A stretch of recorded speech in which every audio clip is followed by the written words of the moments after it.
2025 সালে কৃষ্ণ জন্মাষ্টমী শেষ হয়ে গেছে, কিন্তু আগামী বছর 2026 সালে জন্মাষ্টমী কবে পড়েছে সেটা আমরা এই ভিডিওতে জেনে নিই।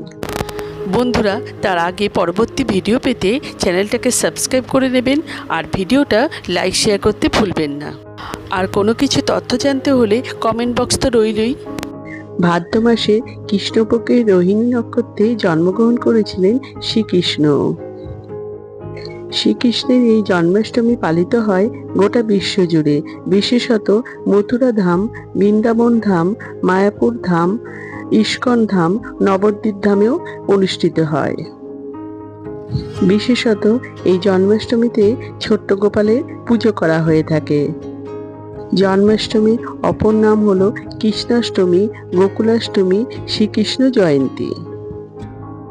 তাই বন্ধুরা, 2026 সালে জন্মাষ্টমী পড়েছে ইংরেজির 4 সেপ্টেম্বর 2026 সাল শুক্রবার। অষ্টমী তিথি শুরু হবে ইংরেজির 4 সেপ্টেম্বর 2026 সাল রাত্রির 2:25 থেকে। অষ্টমী তিথি শেষ হবে ইংরেজির 5 সেপ্টেম্বর 2026 সাল রাত্রির 12:13 পর্যন্ত।